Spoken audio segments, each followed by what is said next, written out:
What do you get when you combine wanton narcissism, widespread nutritional deficiency, and spiritual melancholia? Answer: the contemporary genderless youth.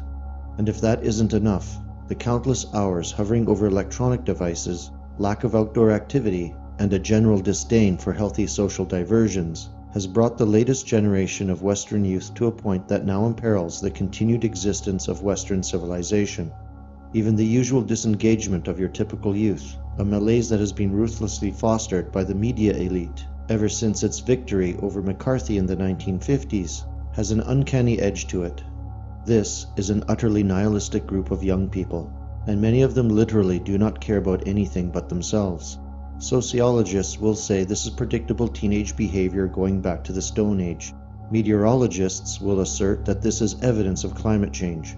But none of it deals with the root cause, for all of this is fostered by the individual postmodern personality.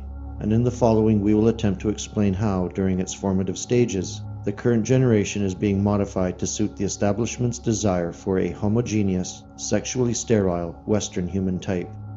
From the very beginning, when the first communities began organizing themselves through governments, the issue of sexuality and the legislation of laws pertaining to it were central in their governance. This can be seen codified in so many religious books and clay tablets that, for economy's sake, we need not develop this notion any further. For the most part, the intended effect was to introduce commonly understood standards of practice or forms of engagement when it came to marriage, procreation, and healthy sexual practices. As communities evolved into ever more complex polities, institutions were required to handle the various branches of society where oversight was needed, such as policing, courts of law, or currency creation. These were originally intended to serve a social purpose, that is, for the greater good of the people the laws were supposed to represent. As time went by, however, the idea of government began to change. Special interest had always had a hand in ruling society. No kingdom could have governed without them.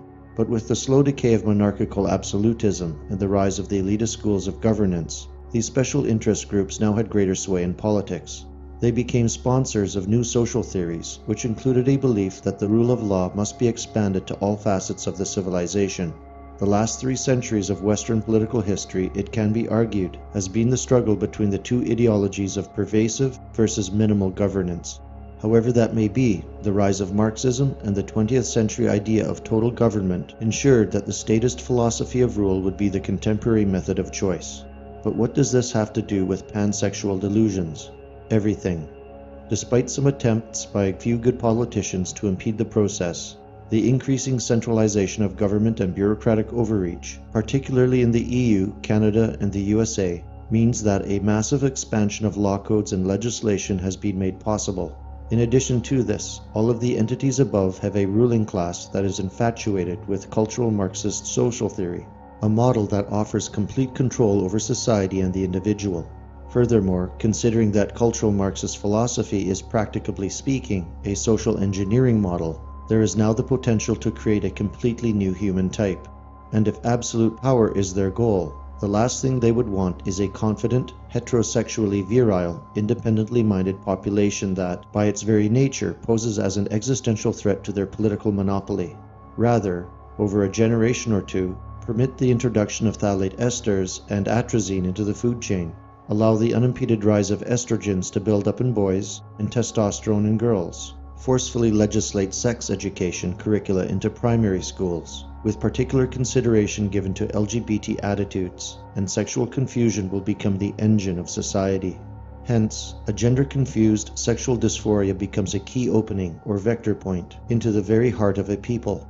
Moreover, we contend that sexual confusion will be the weapon of choice against Western populations in the future, whose organic and cultural integrity will become so splintered so as to seem like the entire social order has collective schizophrenia. There is ample evidence to suggest that Western governments have had a preoccupation with scientific research pertaining to the control of human populations over the past 100 years, particularly in the fields of eugenics and psychiatry. Other tactics such as the creation of divisional social issues, cultural Marxist regimentation, and the institutionalization of state dependence have done endless harm. But nothing offers more power to a ruling class than the absolute control over the reproductive ability of a population, period. Furthermore, new lifestyles, and more crucially, the ideology that guides them, wrecked the nuclear family model within 2 generations. Children were now being raised by single mothers, next-door neighbors, and television sets. The transmission of core family values has ended. Traditional archetypes and the philosophical relationship between family members has been dismantled. To make things worse, agri-corporations and synthetic foods companies insist on unhealthy marketing schemes, which have drastically altered Western eating habits. Untested industrial materials, plastics, biotoxins, chemically caused allergies, vaccinations, and rampant depression are all coalescing to target entire European populations in a very short span of time. Included with this, the least considered cause of the gender-confused generation, and this is statistically borne out, is the fatherless household. In the US alone, some 40% of all teenagers suffering from gender dysphoria come from single-mother homes. Realistically, however, the rate is probably much higher. The father archetype influences personality and sexual awareness far more profoundly than the mother, for it is the primordial function of the father archetype to promote the fundamental distinguishing of opposites and, consequently, differentiation of various unconscious contents. Carl Jung wrote, "There is no consciousness without discrimination of opposites." And for so many now, it is the lack of a father that has brought them to this unhappy place. When the consciousness centers are not being lit up, the ability to discriminate between opposites, including sexes, is handicapped. It is really that simple. The long-term consequences of the Western elite's tinkering in social engineering could not have been known to them from the outset, but they struck gold nevertheless. And what are the odds that they would let a heterosexual European patriarchy flourish once again in the West? One would think they would rather let it burn like a funeral pyre than let go of their halakhic power.